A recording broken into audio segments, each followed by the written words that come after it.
السلام عليكم ورحمة الله تعالى وبركاته.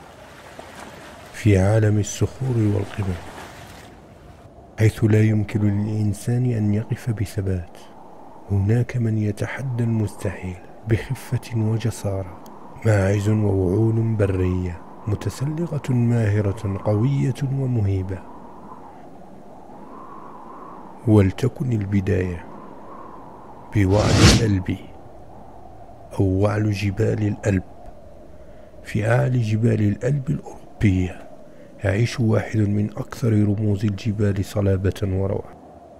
إنه الوعل الألبي، الحيوان الذي تحدى الانقراض وتعافى بفضل جهود الحماية. بقرونه الطويلة المقوسة يقف هذا الوعل كعلامة على القوة والتوازن، يتنقل بثبات فوق المنحدرات القاسية وكأنه جزء من الصخور نفسها.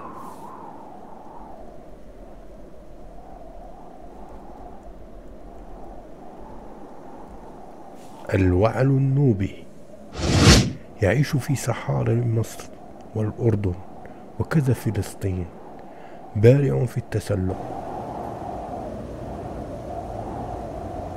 يتحرك برشاقة بين قمم الجبال كملك منحدرات.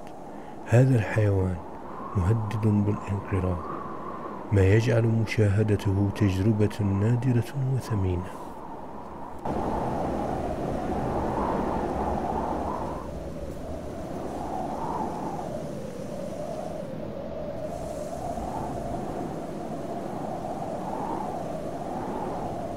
المارخور يعيش في جبال باكستان وأفغانستان والهند، وهو رمز وطني لدولة باكستان، مهدد بالانقراض، لكنه تعافى جزئيا بفضل جهود الحماية.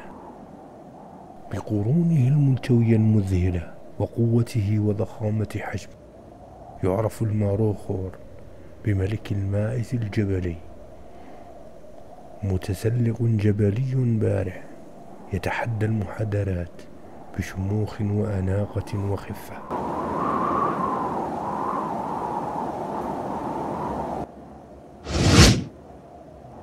الوحل السيبيري يعيش في جبال آسيا الوسطى من كازاخستان إلى روسيا ومنغوليا. ضخم البنية وقوي التحمل، يتأقلم مع البرد القارس ويجتاز المنحدرات الجبلية بثبات وأناقة.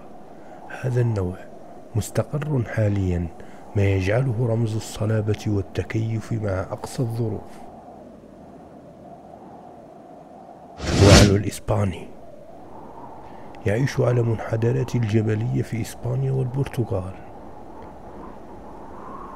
مهدد جزئيا بالانقراض، لكنه يظل سريعا ومتسلقا ممتازا، يتقن التنقل بين الصخور الصعبة برشاقة وقوة.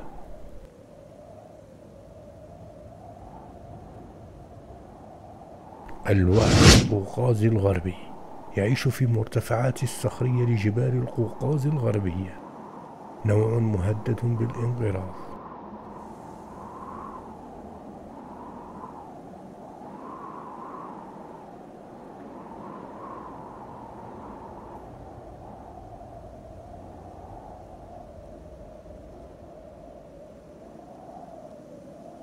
الوعل القوقازي الشرقي يعيش في جبال القوقاز الشرقية، نوع مستقر نسبيا، متسلق ماهر، يتميز بقرون كبيرة وقوية أكبر من نظيره الغربي، ما يجعله رمزا للقوة والسيطرة على المنحدرات الجبلية. الوعل الإيراني يعيش في جبال إيران وتركيا وكذا العراق، نوع مهدد بالانقراض، ويعد السلف الأصلي لمعظم الماعز المستأنس. متسلق ماهر، يتحرك برشاقة بين الصخور، محتفظا بقوته الطبيعية وأناقته.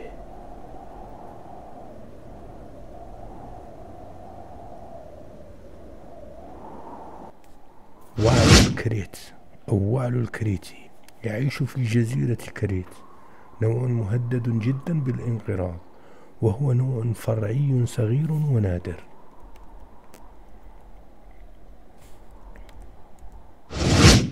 الوعل الإثيوبي يعيش في جبال إثيوبيا الشاهقة، نوع مهدد بشدة بالانقراض، نادر جدا.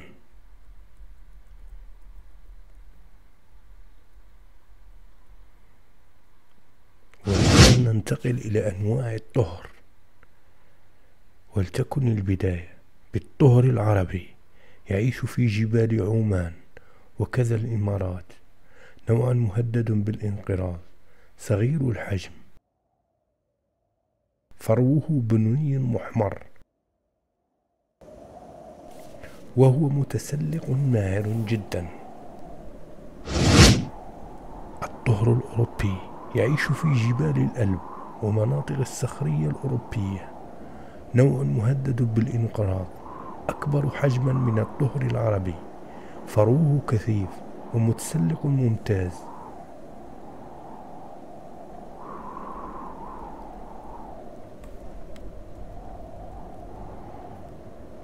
طهر الهيمالايا يعيش في جبال الهيمالايا الشاهقة، نوع مستقر نسبيا، فروه كثيف يحميه من البرد القارس، وقوي البنية.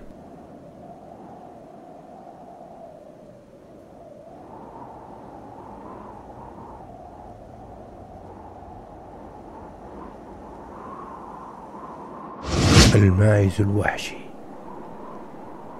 الماعز البري يعيش في ويلز واسكتلندا، نوع مستقر غازي هرب من الاستئناس وأصبح حرا في البر، يتجول بين التلال والصخور برشاقة وقدرة عالية على التكيف مع البيئة البرية.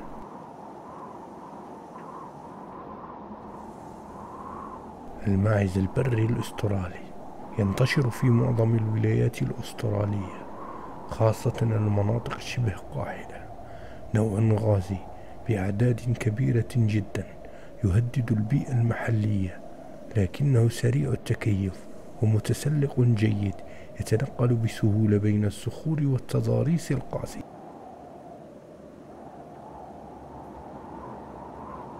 الماعز الجبلي الأمريكي يعيش في جبال الروكي وشمال غرب أمريكا وكندا، نوع مستقر ضخم البنية وفروه أبيض كثيف، يعرف بملك الصخور والثلوج، وهو أفضل متسلق جبلي في أمريكا الشمالية، يتنقل برشاقة وثبات بين المنحدرات الشديدة.